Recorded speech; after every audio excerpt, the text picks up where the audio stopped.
so new chapter, new year. This is 5.1, and the title is Algebraic, big word, Algebraic Expressions.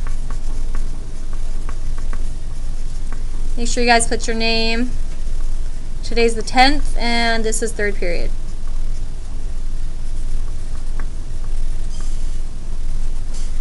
Right, and we have an EQ. Raise your hand if you'd like to read the EQ. You can see it from where you're sitting. Bryn? How do we use numbers and symbols to represent math ideas? How, thank you, do we use numbers and symbols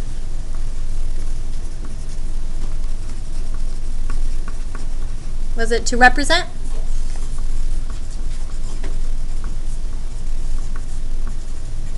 Math ideas. Okay, so by the end of this class, which will be soon, we will know how we can use our numbers and symbols to represent math ideas. We have to define a few things. I know that you guys saw them in your book, or you might remember them from elementary school. So you can abbreviate these definitions if you want to, but the first thing we saw was this word variable. So that goes on the left side in the column. And a variable is just a symbol that represents an unknown quantity.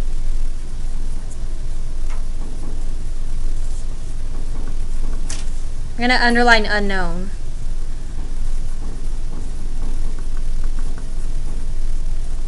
So we might have things like X, Y, Z, A, B, C, things like that. Remember in elementary school I said they use like pictures? So that should be fairly familiar for you guys. The other word we need to define is expression. This is a math word. Expressions, in order for it to be an expression, has to have at least one variable, one number, and one operation. So you need one variable. You could have more. Number and operation. Mathematical operations are like add, subtract, multiply, and divide. So here's an example for you. X plus 2. This is an expression because we have at least one variable, we have at least one number, and we have at least one operation, which is adding. Question? So what's like 1 plus 1? What? 1 plus 1 would not be an expression because there's no variable. But what would it be? It would just be the math. So if you put 1 plus 1 equals, that'd be an equation. Okay? So what about if we did this one? What if we did like 2D? Would that be an expression? Do we have at least one variable? Yes. Do we have at least one number? Yes. Do we have an operation? Yes. What is the operation? Multiplication. Multiplication. Good. What about if I just have X? Is that an expression? No. No. Raise your hand if you say yes. Raise your hand if you say no. Raise your hand if you don't know. I'm tricking you, right? Is there a variable here? Yes. Is there a number here? No. How many X's do I have? 1. So could something really be in front of the X? A 1. It's imaginary, but it's there.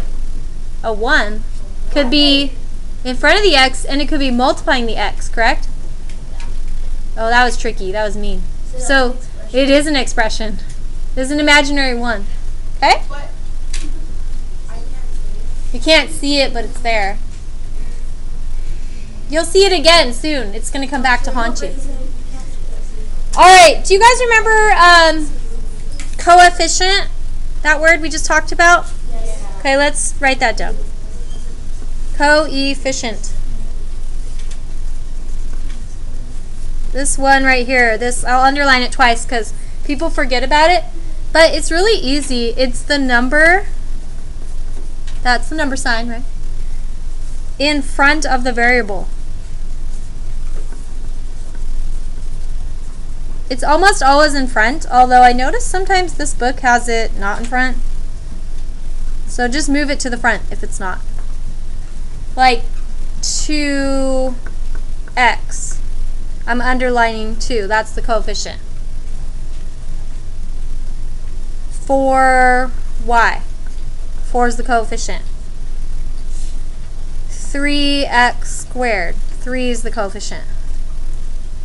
What's the coefficient of x? Just x. 1. Good. So some of you are listening. So the coefficient is right here. It's an imaginary 1. 1 times x is x. Alright.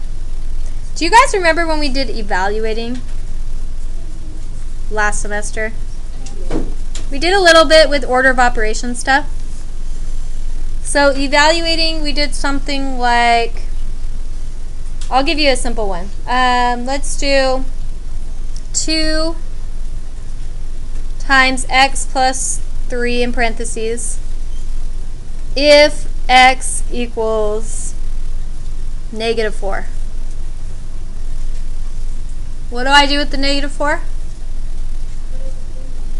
Put it in where the x is. And remember I said it's a good idea to use parentheses when you're plugging something in.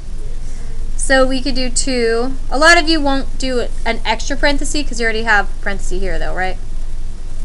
-4 plus 3. What's -4 plus 3?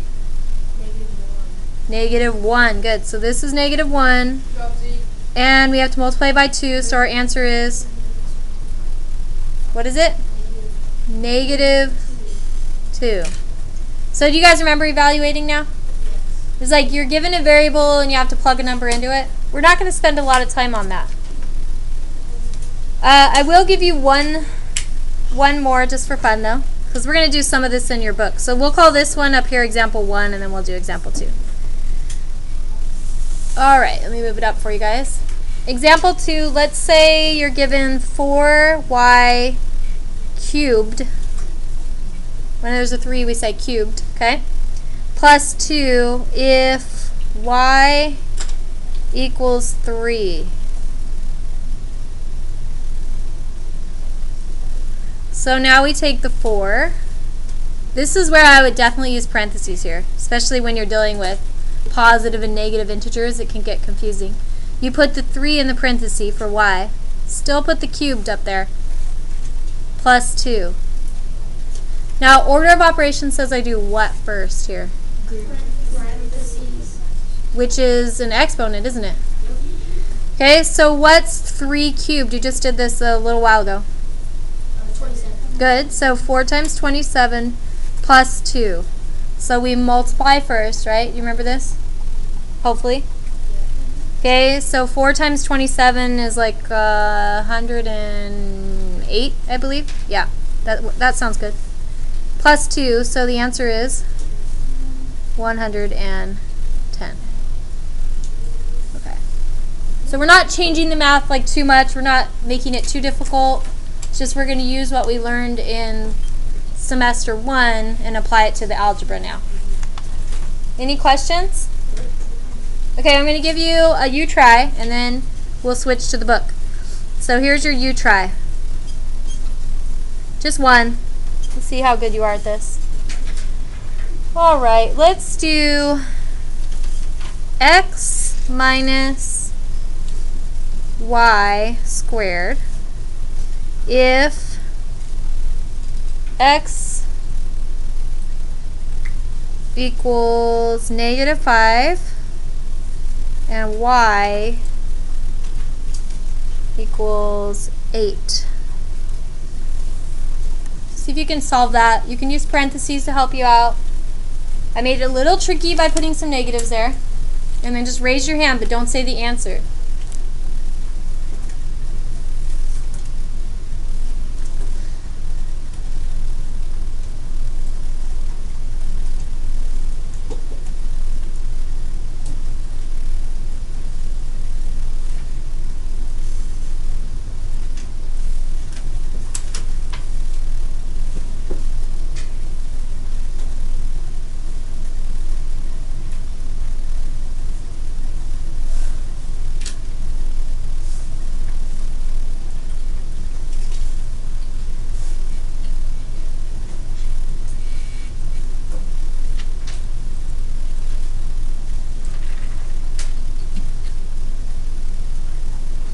Anybody think they know it? Like 2 people? This is kind of the problem where people can make a lot of errors because of the negative thing. I'm going to start writing it out. Some people probably have this, but we'll keep it quiet because some people are still trying. For x, I'm going to put parentheses and put -5. Then the negative in between. And then the y is 8 squared.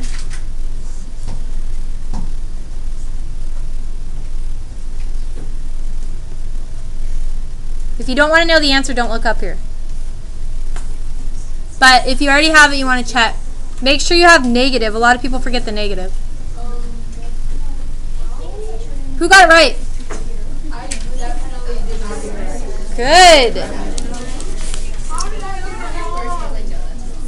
Alright.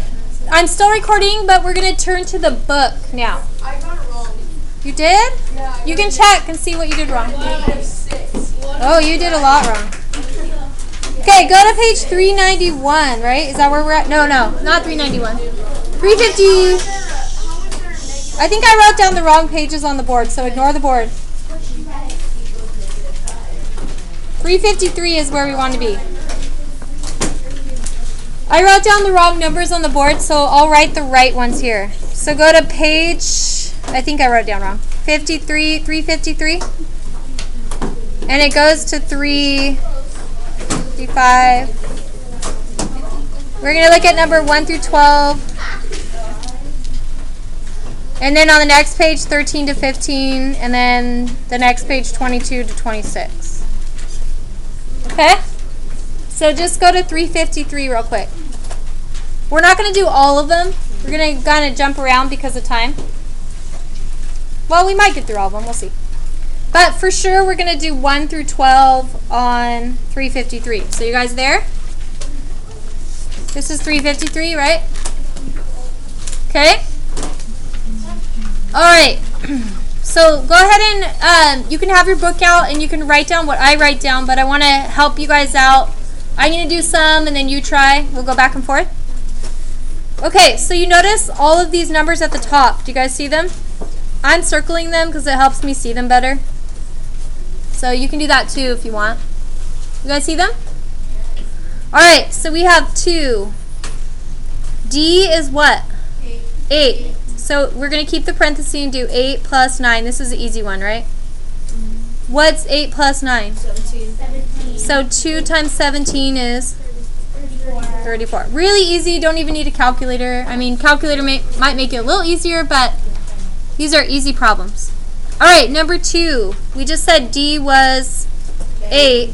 So what's 8 over 4? 2. Do we need the 1? No. No. See how easy that is? It's kind of like insulting your intelligence a little.